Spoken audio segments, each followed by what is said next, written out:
Hello అండి, welcome to my channel tailoring vibes. ఈరోజు ఈ వీడియోలో మీరు చూస్తున్న ఈ హ్యాండ్స్ కటింగ్ అండ్ స్టిచ్చింగ్ చూపించబోతున్నానండి. ప్లీజ్ ఫ్రెండ్స్, వీడియో ఎక్కడ స్కిప్ చేయకుండా పూర్తిగా చూడండి. క్లాత్ని ఇలా 2 లేయర్స్ మీద వేసుకున్నానండి. ఫోల్డింగ్స్ అయితే ఏమీ లేదు. హ్యాండ్ యొక్క పొడవు వచ్చేసి 12 ఇంచుల దగ్గర మార్కింగ్ అయితే చేసుకున్నానండి. హ్యాండ్ కింద వైపు వచ్చేసి విత్ 10 ఇంచెస్ దగ్గర మార్కింగ్ అయితే చేసుకున్నానండి. అంటే హ్యాండ్ యొక్క కింద లెంత్ ఉంటుంది కదా, లూజ్ దగ్గర 10 ఇంచెస్ దగ్గర మార్కింగ్ అయితే చేసుకున్నాను. అలాగే చంక భాగం ఉండే వైపు ఎంత మార్కింగ్ చేసుకుంటాననేది చూపిస్తానండి. ఇలా 10 ఇంచెస్ దగ్గర అటువైపు మార్కింగ్ అయితే చేసుకున్నానండి. స్ట్రైట్గా మనం ముందు ఒక మార్కింగ్ చేసుకున్నాం కదా, అక్కడ పై వైపున మార్కింగ్ దగ్గర వచ్చేసి ఇది పైన ఆమ్ రౌండ్ దగ్గర వెళ్తుందండి. ఇది వచ్చేసి 6 ఇంచెస్ దగ్గర మార్కింగ్ అయితే చేశాను. దీని వెడల్పు వచ్చేసి 6 ఇంచెస్, కింద వైపు వెడల్పు వచ్చేసి 10 ఇంచెస్ అండి.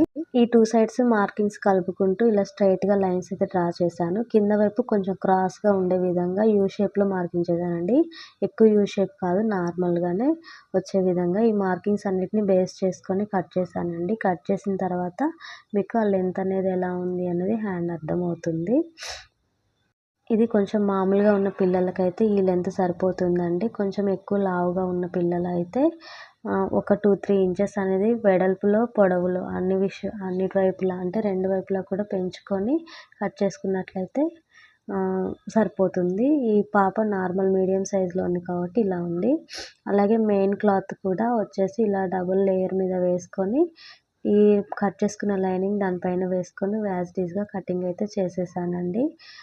ఈ క్లాత్ సాగే క్లాత్ కాబట్టి కొంచెం క్రాస్గా ఉన్నట్టు అనిపిస్తుంది. స్టిచ్చింగ్లో మాత్రం స్ట్రైట్గానే వస్తుందండి. ఇలా వీడియోలో చూపించే విధంగా కటింగ్ అయితే చేసుకోవాలి. ఈ ఎక్స్ట్రా ఉన్న క్లాత్ కూడా అంటే కొంచెం జాయింట్ వచ్చింది కదా, జాయింట్ కూడా కట్ చేశానండి. కట్ చేసిన 2 హ్యాండ్స్ని ఇలా విడదీసుకున్న తర్వాత మెయిన్ క్లాత్ పైన సాటిన్ క్లాత్ని ఇలా రివర్స్లో అంటే మెయిన్ షైనింగ్ ఉన్నదే పైవైపు కనిపించే విధంగా పెట్టుకోవాలి. హ్యాండ్ లూజ్ పెట్టుకున్నాం కదా 10 ఇంచెస్, ఆ 10 ఇంచెస్ ఎటువైపు అయితే ఉందో అటువైపు ఇలా స్టిచ్ వేసుకొని ఫోల్డింగ్ స్టిచ్ వేసుకోవాలండి.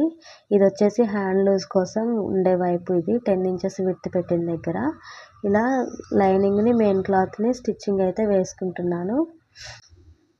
Lining cloth main cloth stitching వేసుకున్న తర్వాత ఎక్స్ట్రా ఉన్న క్లాత్ అయితే కట్ చేసుకొని అక్కడక్కడ కట్ అయితే పెట్టుకున్నానండి. ఇప్పుడు ఇలా కొంచెం పైవైపుకు తిప్పుకున్న తర్వాత పైవైపు నుంచి ఫోల్డింగ్ స్టిచ్ అయితే వేసుకుంటున్నానండి. అంటే లోపల ఉన్న క్లాత్ అనేది పైవైపుకి లేచినట్లు లేకుండా మనం స్టిచ్చింగ్ వేసిన క్లాత్ ఉంటుంది కదా, అది లేవకుండా ఇలా స్టిచ్ వేసుకున్న తర్వాత రివర్స్ తిప్పుకొని పైవైపు నుంచి కూడా ఒక స్టిచ్చింగ్ అయితే వేసుకుంటున్నానండి. ఇది నార్మల్గా డ్రెస్సెస్ కుట్టే వాళ్ళకి అర్థమవుతుంది. అలాగే ఇప్పుడు చుట్టూ కూడా అంటే 4 సైడ్స్ కూడా ఇలా పైవైపు నుంచి లైనింగ్ క్లాత్ అలాగే మెయిన్ క్లాత్ 2 అటాచ్ అయ్యే విధంగా స్టిచ్చింగ్ అయితే వేసుకుంటున్నాను. చుట్టూ ఎక్స్ట్రా ఉన్న క్లాత్ అయితే కట్ చేసుకుంటున్నాను. ఇప్పుడు వీడియోలో చూపించే విధంగా ప్లీట్స్ అయితే పెట్టుకోవాలండి. కింద క్లాత్ స్టిచ్ వేసుకున్న క్లాత్ అనేది పైవైపు కనిపించే విధంగా మిగతావన్నీ ప్లీట్స్ పెట్టుకోవాలి. వీడియోలో చూపించే విధంగా అక్కడ లేస్ వేసుకోవడం కోసం అని చెప్పేసి ఫస్ట్ ప్లీట్ అనేది పైకి కనిపించే విధంగా పెట్టుకున్నానండి. ఇలా అన్ని ప్లీట్స్ కూడా పెట్టుకోవాలి. పెట్టుకొని పైవైపు నుంచి స్టిచ్చింగ్ అయితే వేసుకుంటున్నాను. ఇటువైపు ప్లీట్స్ పెట్టుకోవడం అయిపోయిన తర్వాత రెండో వైపు ప్లీట్స్ కూడా ఈ ప్లీట్స్ని బేస్ చేసుకొని అన్నీ కూడా పెట్టుకోవాలండి. ప్లీట్స్ అన్నీ కూడా సమానంగా ఉండే విధంగా పెట్టుకొని స్టిచ్చింగ్ అయితే వేసుకుంటున్నాను. వీడియోలో చూపించే విధంగా సర్దుకుంటూ నీట్గా ఇలా ప్లీట్స్ అయితే పెట్టుకోవాలి. కింద వైపు ప్లీట్స్ మాత్రం లోపలికి ముడుచుకుపోకుండా పైవైపు కనిపించే విధంగా పెట్టుకుంటున్నాను. తర్వాత పైన వైపు 6 ఇంచెస్ తోటి మనం తక్కువ విడుతుంది కదా, ఆ క్లాత్కి కూడా ఒక 3-4 ప్లీట్స్ అయితే పెట్టుకొని స్టిచ్చింగ్ అయితే వేసుకుంటున్నాను పైవైపు నుంచి. ఇప్పుడు కింద వైపు హ్యాండ్ లూజ్ కనిపిస్తుంది కదా, అక్కడ వచ్చేసి లేస్ అనేది స్టిచ్చింగ్ అయితే చేసుకున్నానండి. అది హ్యాండ్ తోటే స్టిచ్ వేసుకున్నాను, స్టోన్ లేస్ కాబట్టి. ఇలా మిడిల్కి ఫోల్డ్ చేసుకొని అక్కడ ఒక కట్ అయితే పెట్టుకున్నానండి, మనకి మిడిల్ అనేది అర్థం కావడం కోసం.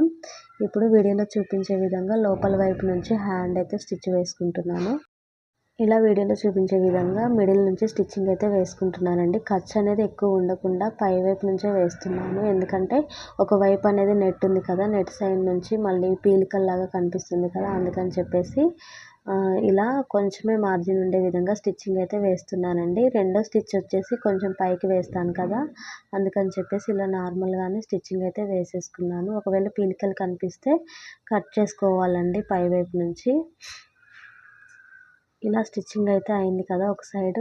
మళ్ళీ ఇంకోసారి కూడా స్టిచ్చింగ్ అనేది పై వైపు నుంచి వేసుకోవాలండి. కొంచెం ముందు నుంచి స్టిచ్చింగ్ అయ్యేంత వరకు హ్యాండ్ ఇలాగైతే ఉందండి. చూసారు కదా, కొంచెం పై వైపు నుంచి స్టిచ్చింగ్ అయితే వేసుకుంటున్నాను. రెండో స్టిచ్ వచ్చేసి.